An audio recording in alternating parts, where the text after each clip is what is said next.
Sobat Halo Foto, kembali lagi sama kita di segmen Halo Foto Stories. Hari ini kebetulan kita kedatangan seorang fotografer yang sudah dibilang senior karena kebetulan sudah pensiun, Pak Arbain Rambe. Selamat datang, Halo, Pak. Sobat Halo Foto. Ya, Iya, Pak Arbain Rambe ini lebih berfokus pada fotografi jurnalistik ya Pak ya kebetulan. mostly, Ya oke. mayoritas. Kemudian beliau ini kebetulan pernah menjabat sebagai redaktur foto di Harian Kompas. Berapa tahun Pak kalau boleh tahu? Total 10 tahun mungkin. 10 Ya. tahun. Oke, kalau misalnya di bidang fotografinya sendiri udah berapa tahun Pak? Kalau saya motret dari tahun 77 ya, pertama kali jebret Mm-mm. 17 Agustus 1977. Waduh Hafal masih ya. Karena habis inget. upacara bendera naik gunung, aku ingat betul ya. Oke. Kalau sebagai profesional ya mulai tahun 88. Kira-kira setahun sebelum masuk Kompas saya udah mulai, maksudnya memotret dibayar gitu ya. Oh Itu oke, sebelumnya berarti hanya hobi gitu Pak? dulunya hobi, lalu Hmm? tahun 88 saya bekerja di Yayasan Asmat, saya merangkap sebagai fotografer. Hmm. Eh, Kalau boleh tahu nih Pak, kenapa sih Pak awalnya pengen terjun atau pengen berprofesi lah di bidang fotografi? Saya itu sebetulnya nggak tahu kenapa saya jadi fotografer ya, tapi memang mengalir. Mhm, Saya dari kecil diarahkan insinyur apapun terserah gitu kan mhm, oleh ibu saya. Karena bapak saya insinyur ya, jadi mhm. kayak bapak lah gitu. Saya masuklah ke ITB Mmm, tanpa mikir bahwa nanti profesinya apa. Orang mhm, bilang lulusan ITB gampang cari kerjaan. Ya mhm, betul sih gampang cari kerjaan, tapi masalahnya kan apakah kita bisa cinta sama pekerjaan itu? betul. Saya lulus dari Teknik Sipil ITB, saya bekerja sebagai insinyur di Mhm, Papua, diliput oleh Kompas. Nah, terus oh, saya lihat enak juga jadi wartawan itu kan. oke. Saya melamar di Kompas. Mhm. Diterima sebagai wartawan tulis. Oh, berarti awalnya bukan sebagai fotografer Bukan, jurnalistik ya? saya masuk Kompas itu sebagai wartawan tulis. Mhm, 6 tahun saya di olahraga. oke. Nah, meliput tenis terutama ya, tenis Mhm, dan basket NBA. Saya ke Amerika, terus ngikutin Yayu Basuki tadi kemana-mana. mhm. Dan saya dalam liputan itu saya nggak pernah bawa fotografer. Saya sekaligus motret. Oh, Ya, saya nggak usah, satu orang aja saya kerjain semua gitu kan. oke.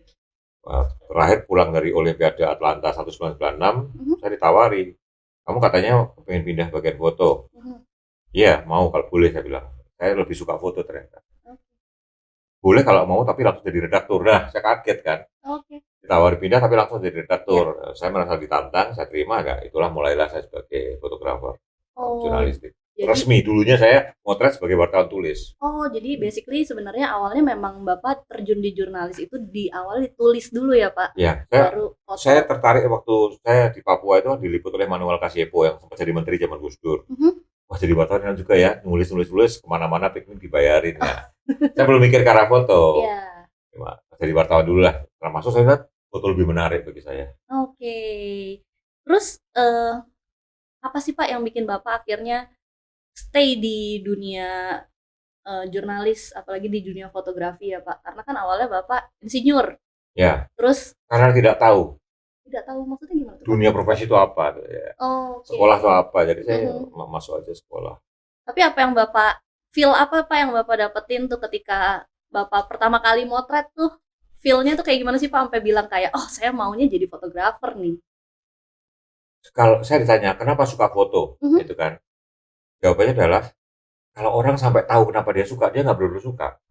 Kenapa mmm, orang suka masak, kenapa mhm, orang suka warna hitam, kenapa orang suka warna pink. mhm, Itu ya suka aja dari dalam hati. Kenapa si A cinta sama si B gitu kan. mhm, Karena cantik ya itu klise kan. mhm. Tapi alasan orang suka itu sebenarnya tidak pernah ada jawabannya. Oke. Saya senang foto, saya nggak tahu kenapa saya senang foto. Tapi dari kecil, saya memang senang ngumpulin foto. Kadang-kadang kalau ada majalah dari buang, beberapa foto yang saya suka saya gunting. Jadi kolase gitu ya, Pak? Saya simpan aja. Karena saya senang foto itu. Saya nggak tahu kenapa saya senang ya. Saya Mhm, gunting aja. Saya ingat fotonya Richard Avedon, mhm, Devina and the Elephant. Itu tahun 70-an. Itu ada majalah bahasa Belanda punya om saya. mhm. Udah dibuang, udah kumal, mau dibuang ibu saya buka loh. Ini foto kok bagi saya menarik. Karya Richard Avedon, saya baru tahu tahun 2000-an itu. Karya Mhm. Richard Avedon, seorang model dengan gajah. Itu saya gunting, saya ingat saya simpan itu. Mmm. Dan saya dapat foto file digitalnya baru saat saya kerja di Kompas. Itu Oh. foto yang tahun 70-an saya nempel di benak saya, betul. Dovina and the Elephant. Mhm. Seorang model bersama gajah. Dan itu saya tiru waktu saya motret Nadine Chandrawinata Mhm. dengan saya di Sanur saya potret dengan gajah. Jadi saya Oh, senang foto itu saya nggak tahu kenapa. tapi ngerasa passion-nya di Terus situ. senang motret sama teman-temannya. Maka waktu eh, saya ditugaskan di luar negeri, Mhm. gas tak potret sekalian ya bilang itu. Oh, Semata-mata senang. Terus akhirnya jadi profesi benar ya karena mhm, ditantang itu. Kalau betul. mau jadi redaktur sekalian, ya mau deh. Oke. Bedanya Pak, kalau Bapak ini kan menekuni fotografi jurnalistik Pak. Mhm. Bedanya dengan fotografi yang lainnya, genre lain lah Pak bahasanya. Itu apa sih? Foto jurnalis itu sebenarnya induk dari semua fotografi. Oke. Dia melakukan segalanya, model ya motret, Mhm. arsitektur juga motret, potret juga motret. Jadi Betul. foto jurnalis itu adalah fotografi yang merekam suatu informasi Mhm. untuk disebarluaskan. Sehingga genrenya dia mencakup semua genre. Jadi Mmm, kenapa saya sekarang tidak banyak foto jurnalis yang akhirnya lari kemana-mana ya karena sebenarnya bisa kemana-mana mereka aja nggak tahu. iya Saya sih betul. ngerjain portrait itu juga, foto wedding juga, ngerjain apapun juga itu akhirnya saya kerjakan. Karena Mhm. foto jurnalistik itu induk dari semua genre fotografi. Dia semua genre ada di situ. Bahkan nyilem pun motret. Saya pernah terjun sambil motret pernah di Bali tahun 91 ya. Wow. Digendong sih. Digendong tapi saya Digendong? sambil motret penerjun lupa saya digendong oleh penerjun yang Mhm. berpengalaman, saya motret. Wow, seru banget Pak berarti Ya. ya. Berarti Bapak bahasanya jalan-jalan sambil ngejalanin hobi sambil dibayar? Tepatnya menjalani hobi dan dibayar. Ya. Oke, Tidak terasa kerja. bener. Seru banget ya Sobat Halo Foto. Nah, saya lebih pengen, mendalami dunia fotografi di sekarang-sekarang ini, Pak. Kan kita kan banyak ngelihat fotografer-fotografer muda gitu kan, Pak. Mhm. Menurut Bapak nih, untuk ngambil sebuah momen sendiri itu seberapa pentingnya sih, Pak? Sebuah foto itu pentingnya apa? Kalau dalam jurnalistik momennya. Betul. Dari momen itu mencakup banyak hal. Mhm, Momennya benar tapi angle-nya salah juga berantakan ya. mhm, Katakanlah Pak Jokowi melantik perwira TNI itu ya mhm, baru ya. Itu momennya kan waktu disematkan mhm. badge-nya. Tapi kalau angle-nya salah juga foto itu nggak bunyi kan. Katakanlah dari belakang si Taruna juga nggak pas gitu kan. Yes, betul. Jadi momen itu gini-gini. Sebuah foto itu punya tiga hal yang tidak bisa auto, Apa aja tuh, Pak? yaitu momen, komposisi, dan posisi. Posisi itu di mana kamu berdiri, itu nggak bisa auto, kamu harus milih dengan benar. Oke. Komposisi seberapa lebar, seberapa sempit. Mhm, Motret orang disematkan brevetnya mhm. pakai fish eye ya nggak tepat toh. Iya betul. Atau pakai tele yang terlalu panjang sehingga hanya kelihatan hidungnya juga nggak tepat. Ya, Betul, itu Pak. komposisi ya, seberapa lebar, seberapa sempit, di mana kamu berdiri posisi. Dan terakhir momen. Mhm, Katakanlah momen perkawinan, kan nyuapin, iya. mempelai pria menyuapi wanita. Momennya nggak pas. Dia gini momen mana ada jelek banget dong, gitu. Betul betul. Atau momen hormat, Mhm, jepretnya pas gini ya nggak pas. betul Jadi betul. nggak cuma momen yang harus tepat ya. Mhm, Di mana kamu berdiri itu posisi, posisi ya. komposisi seberapa lebar, seberapa sempit, Mhm, gitu. Mana yang masuk, mana yang tidak, betul. dan terakhir adalah momen. Kapan ke tombol? Tiga ini nggak pernah bisa auto. Orang ribut auto jelek, memalukan. Padahal ada tiga yang nggak bisa auto. Iya betul betul. Saya mending kalau bisa auto, saya auto. Tiga ini saya pikirin. Mmm, Banyak fotografer pemula mhm, yang bisa auto dimanualin, sehingga volume otaknya kepake untuk hal yang bisa auto. betul. Yang tiga harus mikir, tinggal sedikit sisanya. Ya fotonya nggak pernah bagus. Jadi lupa ya pas sama Iya, yang ada 3 tiga yang hal nggak bisa tadi. auto, tiga ini nggak bisa auto. Betul. Saya mending pakai auto, tiga ini saya pikirin, karena tiga ini sampai kapanpun nggak bisa auto. Oke. Kemudian yang lebih penting nih Pak, menurut Bapak, kualitas atau kisah di balik foto itu? Itu kayak gini, mobil balap itu penting sopirnya atau penting mesinnya? Ya dua-duanya dong. Mesin Betul. bagus, sopirnya jelek juga nggak lari. Mhm, Sopir bagus, mesinnya jelek juga nggak lari. betul. Jadi dua-duanya harus penting, nggak mana yang lebih penting nggak ada.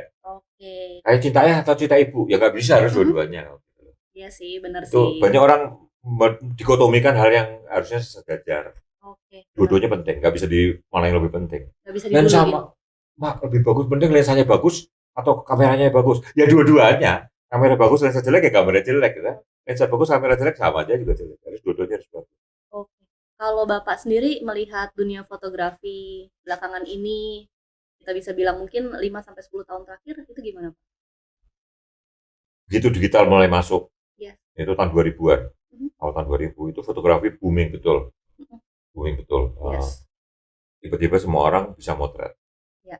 Dan waktu boom kamera digital, harga kamera tiba-tiba jadi murah. Semua orang merasa mampu beli. Mhm. Ya kan tahun 2004 itu harga kamera terjangkau. Dulu harga kamera tuh harga dua sepeda motor bebek ya dulu zaman Zaman tahun Mahal banget, 80-an, iya. 70-an itu harga 2 berapa bebek ya. Jadi tidak semua orang mampu, harus beli film lagi, harus Mhm. proses lagi. Iya betul. Begitu masuk digital, harga kamera itu terjangkau. Tahun 2000-an itu, 2006 itu harga kamera itu udah di bawah 10 juta. Ya, Yes. dan tanpa beli film lagi, tanpa harus nyuci lagi, tiba-tiba semua orang ingin punya kamera. Itu boom betul. Beberapa merek itu hampir tiap 2 bulan keluar produk baru ya, terus kemajuan hebat.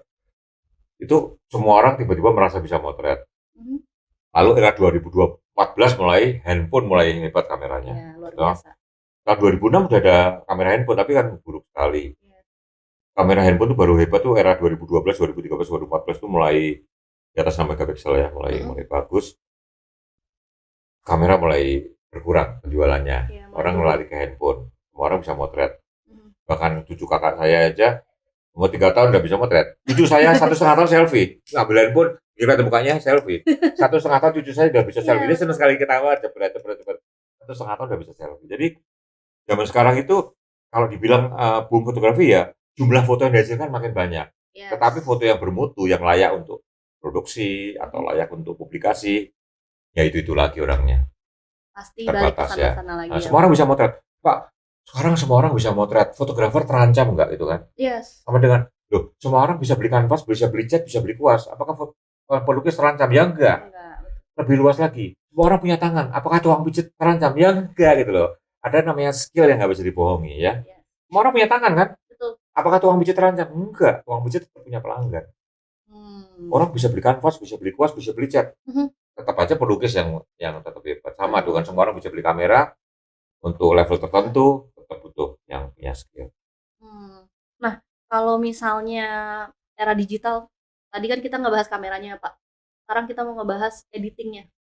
Sekarang kan Makin editing gampang pakai AI apa lebih gila lagi ya.